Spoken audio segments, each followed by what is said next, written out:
A federal judge is telling the Trump administration to quickly comply with a court order to reunite young immigrant children with their families. Only 38 of the 102 children under the age of 5 were reunited by yesterday's deadline. Officials said last week that nearly 3,000 children in all remain in U.S. custody, and they're supposed to be reunited by July 26. Mireya Villarreal is in El Paso, Texas, where families are waiting for the reunions they were promised. On Tuesday, Eva Reyes Mejia saw his 3-year-old son for the first time in 3 months. Separated at the border, the two were reunited yesterday following a court-ordered deadline. The judge has made it clear he does not intend to be hands-off. At a federal court hearing, Judge Dana Sabra told the government they need to streamline the process of family reunifications. Late in the day, Ruben Garcia with the Annunciation House shelter in El Paso got a call he was waiting for all day. Do you believe that they dropped them off this late at night to meet that deadline that they promised the federal court? Oh, I'm sure. I do believe that this was an effort to comply with the court order of July 10th. I'm saying this very simply. We have laws, we have borders. President Trump responded to questions about his administration's inability to meet the deadline. Well, I have a solution. Tell people not to come to our country illegally. Yesterday, we spoke with Jocelyn, who asked that we not use her last name. Last month, she was reunited with her 15-year-old son, James, after nearly 9 months of separation. Do you believe that the government is telling the truth when they say that they can reunify these families? I have hope, she said, but that's not a lot of time to reunify. With more on this, Mireya Villarreal joins us now from the U.S.-Mexico border in El Paso, Texas. So, Mireya, the Trump administration failed to meet yesterday's deadline to reunite about 102 children under the age of 5 with their families. These are the tender age children, they call them. So then what happens next for those who are waiting? The judge has been pretty firm with his expectations, but I'm not sure what the judge can do to make the government get it done. Right. You know, like this isn't like a normal criminal case. You're not going to see anybody go to jail because they didn't meet this deadline. On the flip side of that, though, the judge did not explicitly say, I'm giving you an extension. I think he was very pleased with the government's progress, but he also was very strict in saying, listen, there needs to be some protocols in place. You obviously now have a better plan. You are communicating clearly with all these federal agencies. This needs to continue to happen over the next few weeks. Right now, we understand that he has told them also he's going to continually check in with them, make sure that the reunification numbers are continuing to grow. The next status hearing is already on Friday. So I think they understand, the Department of Health and Human Services and ICE understand that the judge is not playing around, to the point where, you know, yesterday we got a call late last night from a local shelter that said, you're not going to believe it, but we're getting 3 families right now. This is at 8:30 at night. When we got there and we spoke with the shelter director, he said, you know, listen, we didn't expect to get these families. And I did ask, why didn't you just do it in the morning? And they said, no, we need to meet this deadline. So it's very clear that these federal agencies are taking this very seriously. So, Mireya, here's a question. The fact that this has been so sort of shambolic, is it your sense that this separation of families that has happened because of the zero tolerance policy that was implemented back in April is one that was meant to be used as a deterrent, and now the government has struggled simply because they just weren't prepared to deal with this issue of having these children separated from their parents?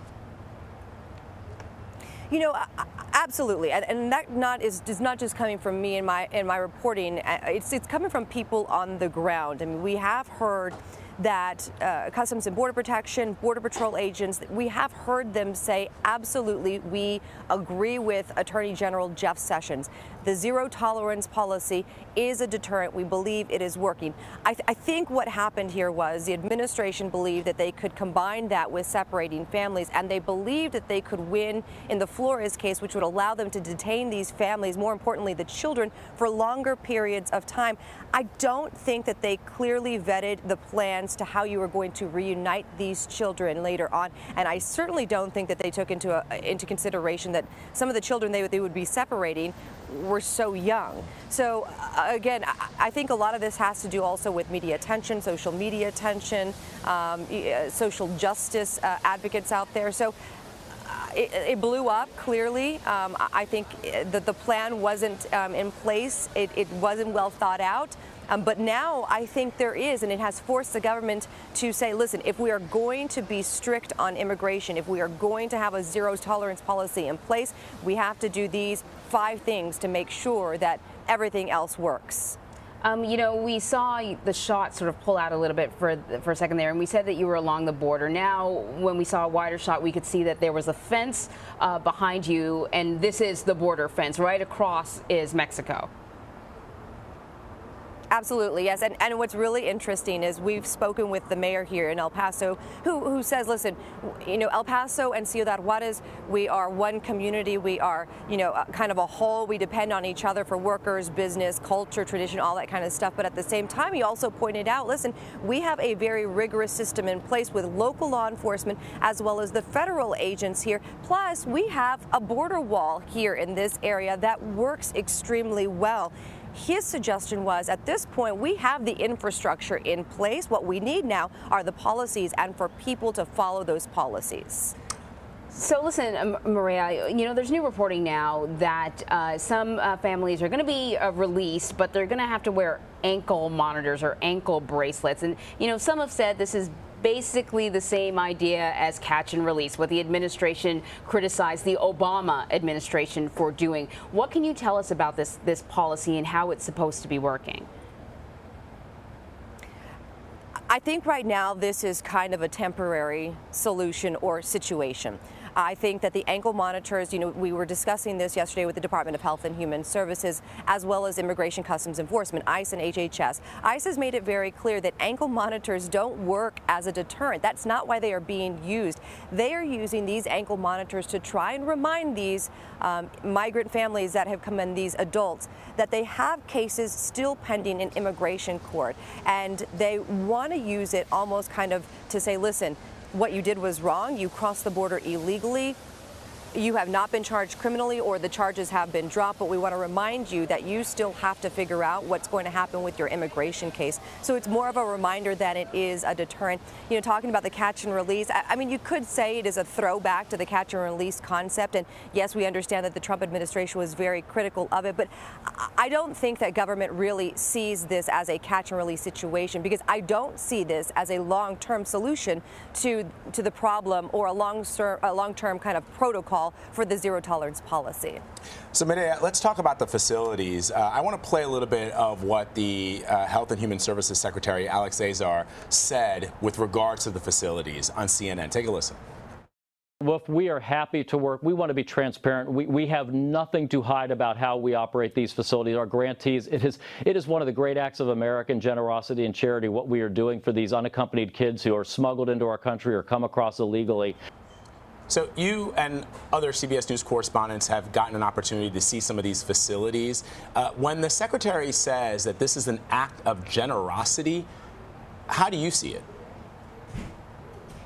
I think that's a bit of a stretch to call this generosity and charity. I don't know if I would classify this as that, but what I will say is I think the Department of Health and Human Services and the shelters and the organizations that they have been working with do work tirelessly to take care of these children. I mean, listen, we went to the Tornillo tent city that's set up about 40 miles outside of El Paso. I mean, they have a number of unaccompanied minors there, as well as the ones that were separated from their families, older teenagers. I mean, the air conditioning was running at kind of like a 65 degrees around the clock. So it was cooler in there than it is in my house. They were eating 3 meals a day. They were getting 2 snacks. I mean, they had a place to sleep. It looked like a camp, a very strict and rigorous camp that you can't leave, but they were clearly very well taken care of, and there was a lot of staffing there. So I think right now a lot of these shelters are under a microscope. They realize that, and I think that they are making sure they cross their T's and dot their I's. I think that that was already in place beforehand, especially the shelters that I know of in Texas. They obviously have to go through a number of licensing and permitting, processes. So, a stretch to go as far as to say that this is generous of us, that this is charity. But I definitely think that they should be given credit for the amount of work that they have been doing to take care of these children while they are here and while they are not with family. It's a good point to make. Mireya Villarreal on the border for us. Thank you. Thanks, guys.